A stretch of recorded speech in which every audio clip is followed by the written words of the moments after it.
obo adwuma papa me friend ewio me friend anadwo ojeso na wo ma aka no ebinimo egu Ghana police animase MTTD airport police MTTD airport police ya mewura ho na no mi free chrome na mi kofi mi drew Silver Star Junction na light na dum mi drew airport junction na light na dum mi drew Oma Abubuano association school no junction hono no na light na dum na ya me ahomete ana me call airport MTTD Christa tiasema me kan yo na nanka me friend obin ASP obin o se wa ye busy kakra enka me peno ebisa no because me friend ASP obin Christa me call ye no FM me ra airport police station charge office there was nobody in the charge office airport police MTTD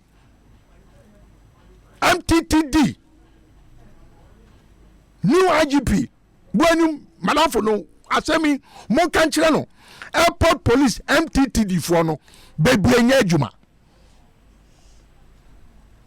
Krista me call ya no me tell almost 2 minutes unattended edisenka me call inside and me call fast almost charge sheet me call we bibi wan nka me dan me ho call ya ka me ko free all in the interest say me koye me Ghana ni adwuma say me ko ka kire mo say congestion aba from Silver Star Airport Junction and then the Association School Junction because the lights are not working. Me jira almost 2 minutes. And when I'm afraid ASP or ASP or I'm saying me wa airport police MTTD. Na me ro aho say Ghana ni. Me buy no edem ha obi ania. Ozu go feel the factor so na me frɛ central. Na mama amanfo aba abedi hudwuma. Ahwana mu say catch bi. Ewura charge office wo. Ofura bontin na ba yo. Timika so no kra ne police ni a oye in charge. Na se masa mpacho wo na wa ha wo si da bi. Nipa na wa ha no no. Ya bo shed bi about 50 or 30 meters away from the charge office.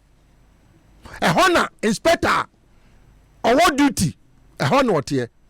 Krista was sorry by ya ni mobile phone FM etuana so. Oba ye kra me bigina hon mo kra no. Wo ka se wi ansa na. Na mi za masa. Wo na wa ha. Wo si an. Na msia. Na wa ha na me ba ha. Edem ha. Wuni ha. Wo si o. Obi wa ha. Na msia wa na wa ha. Krista, mi jina wa nipa na wo so owo inside no. Nipa no tu fi abonten na eba. Ehwana me sa frɛ obi na mse obi. Inspector bi wa ha na mo. Wo se mabufu because asema wo ka no. Ida say onye police ni papa. Anase won take police as na obi ni kasa say masa. Oh, I say enkrofo gina ho. Na mse masa. Mi na me free ho ba. Obi anyina ho, wo so obi gina ho. Krista, the America who ye ni say obi ni phone no to so na.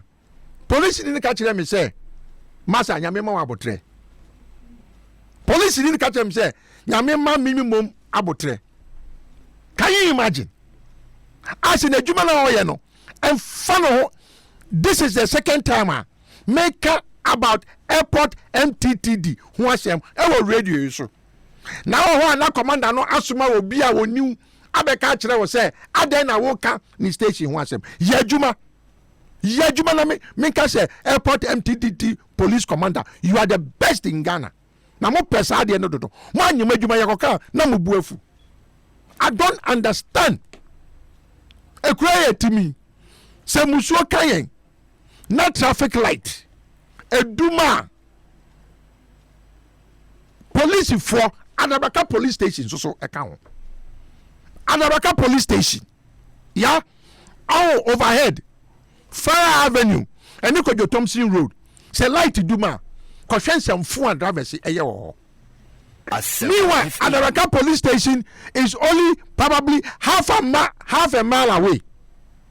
And so far, there's an MTTD there.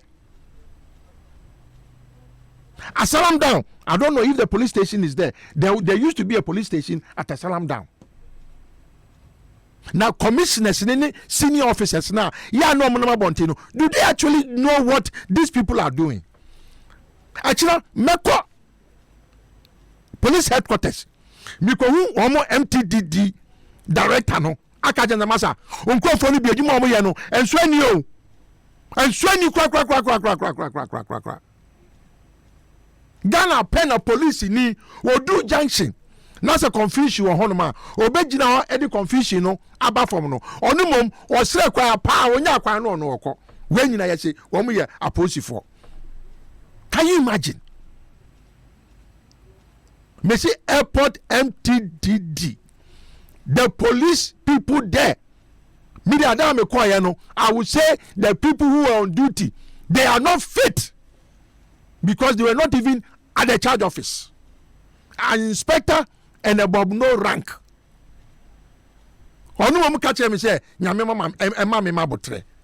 Jesus Christ. I said, Makokana se muntino, Nyamema mabotre. Police ni. I am Yasame Frey Obing. Was he's in a meeting.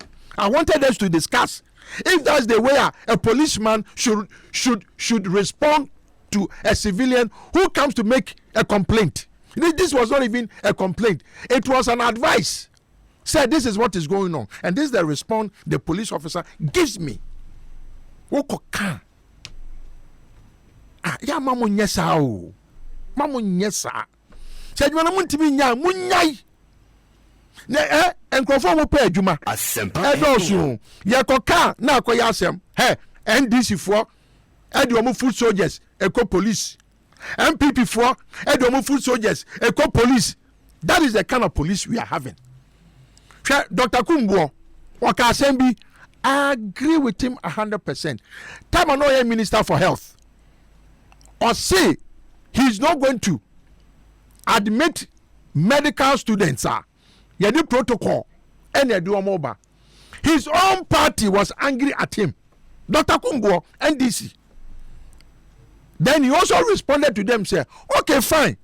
If you admit protocol students in medical school, if you get sick and you go to the hospital, you go and meet a protocol doctor. The man was a smart man. Good answer. The same thing say, or say, where Obi friend say, Nimcroft for the prison. And to wait and crop for when you are more. Or when will be the host say, Obi are messing because Obi Suya, Obi and crop for.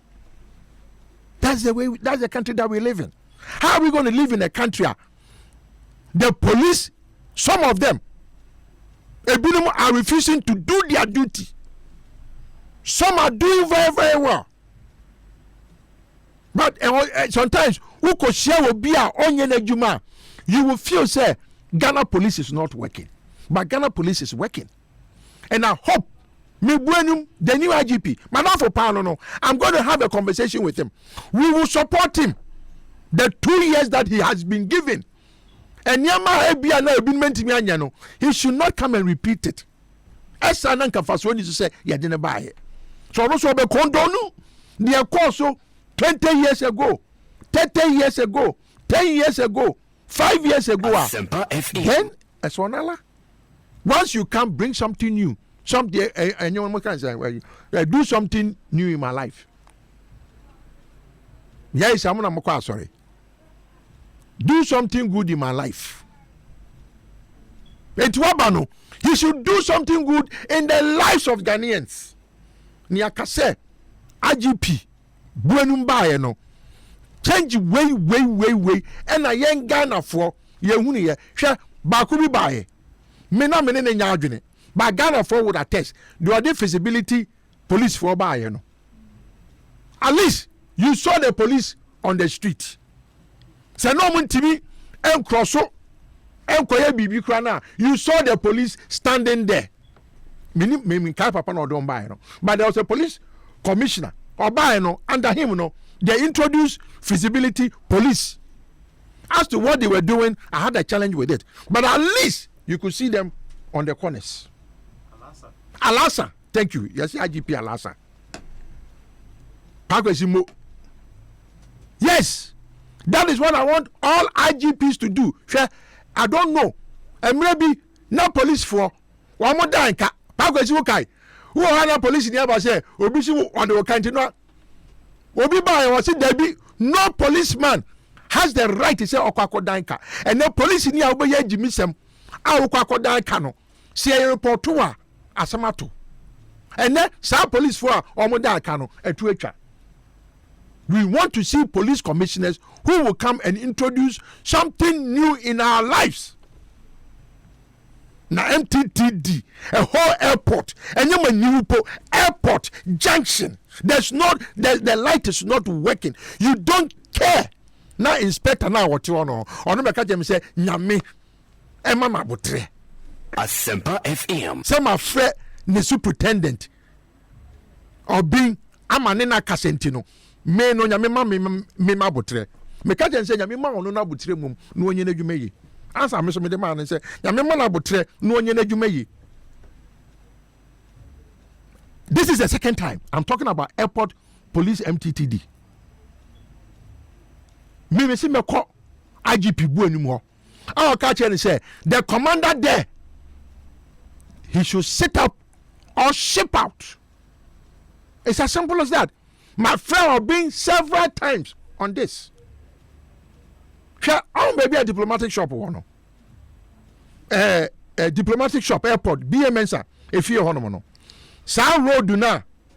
I yes another entrance. I be join as association kwano.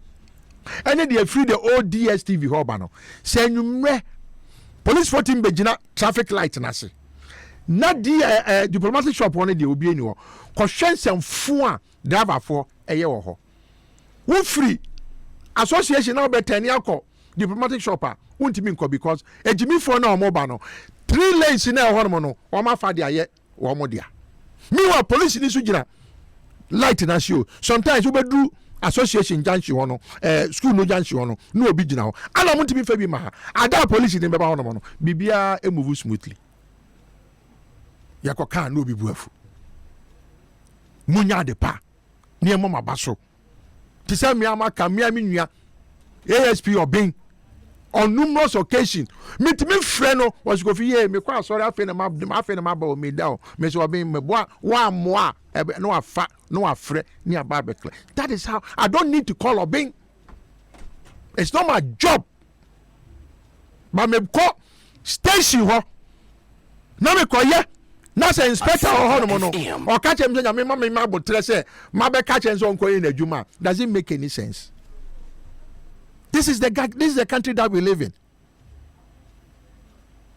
0302216545 0302216546 0302216546 0302216545. We bet me the contribution about. Now the question is say yes say ankase etiri ho a ye be ye yibone. Sa niema na o ma ya mo mutumi o muntimi hwa nyom adwuma nyi no mo me ngene mo kasa me pacho dum radio no why Bravo fi Kakito o pare Bravo fi medum no pacho dum no mami why yo me da say bravo fi hwe adwuma poni ata police fo no omo ye no driver fo nti e na omo fi barras wo no no what ate e na omo akwako girejira fan no wo che adawa for fine driver need dia wa di bone no kire na odida wo say wo kire no na so wo bi be hweki na wa ya adwuma pa e dia ma o man konkon gana won hwe we uye nipa boni ni na obo wura wa nka wo kwa nya etuo so ati ase na wo yakọ captain fa bia o bia police boni ama bebre ba won timi emeka etu an boys de bobo kro no bebre no wo ko wiasi police fo no won wo de kwa de e kwa sa de no won ahoden driver fo so na wo na won asole ye cooperation no won nyina hu na won akọkọ che driver office wo na won abeje 1 million 1.5 no one should be Ghana and not for. And no engineer will be any officer. And yet, other police training. If you walk out there, walk on our way, you will no, about operation up and now you will shoot by a woman, no one to and send for fire, bend them in professional way. Obarimidasi, Obisumrem. 0302216545 0302216546. We'll be to the contribution about here. Hello. Hello. Yes, sir. Good afternoon. Good afternoon. Patrona can say. Asempa FM. What did he say? AJ, yo. Kwabenya Jekoso. The problem back home. Oh, do stuff like now person connected back to clinic. Oh, sorry. Hello. Hello, Blagovi. Yes, sir. John. John Pachokoso. That will be a mission. I'm sure. When sure I'm in Pineda.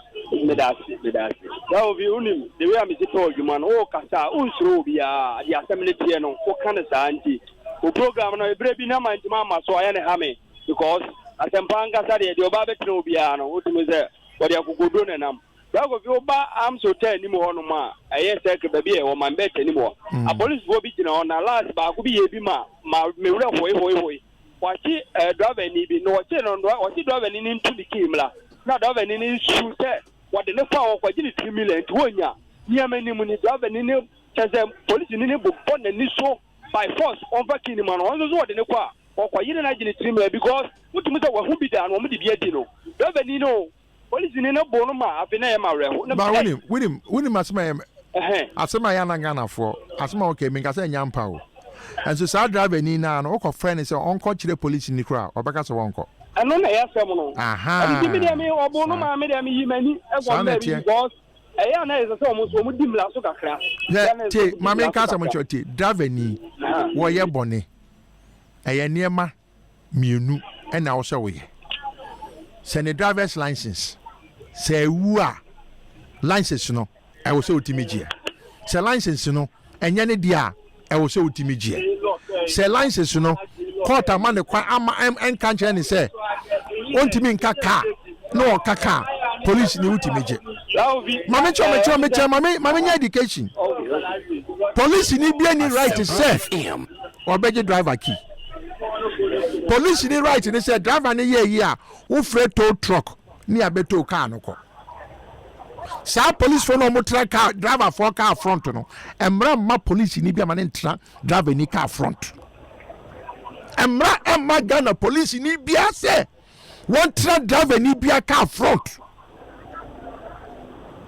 mutie ni ya driver for police ni obeye sa no fani din na fa breme me din ko police headquarters me fa no ko MTTD police headquarters.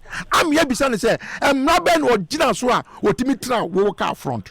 Mosia Monya depa. Yamishra. Hello. Kofi Capito. Mayor. Okay. Who's that boyfriend? Okay, Mate. Over no to the what's about men kind of bluff. Because I need the Queen's one camera for I want you. There be over say come for what I said about bluff kind of better. Make way for. You Mate, Papa Mate. Why? To the mechanic say, Queen's out will be our become of war, or from their bluff there. It's no joke, come out, what I say.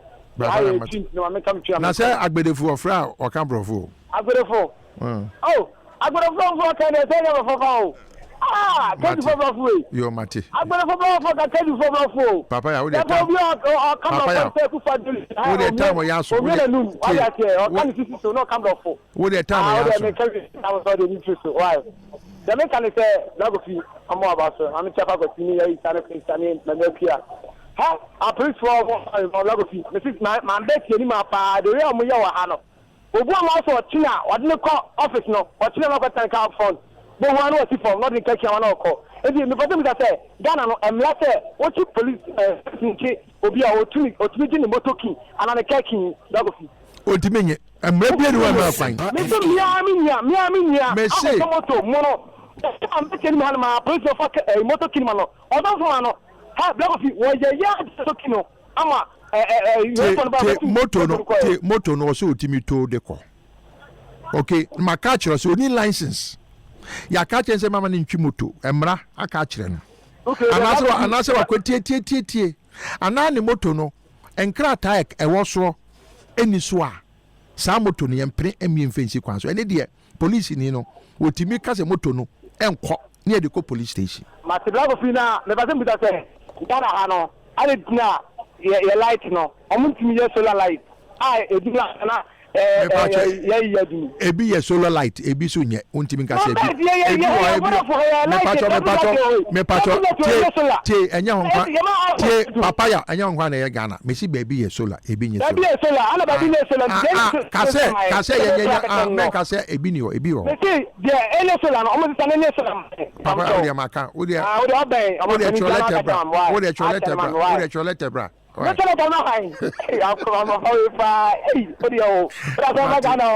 Mate, but your last one, the Papa Naba. Hello. Good afternoon. Afternoon. But you're not. Then I know my community is on my way. Me that Macau, so my catch them with that.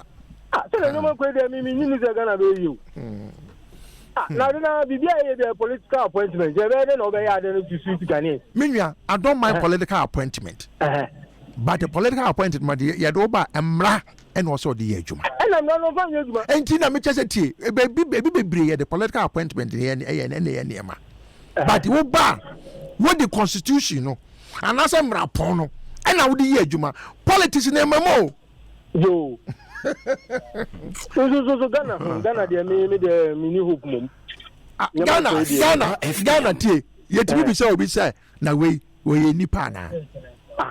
Wanya Ghana ni wakope juma yetimi ya yese na kwe kra wonka ye hu can you imagine wanya Ghana ni enti wanya juma menwa nyame hira ye nyina nyame hira nya yo etifo ba ko wa na so bia okay yo hello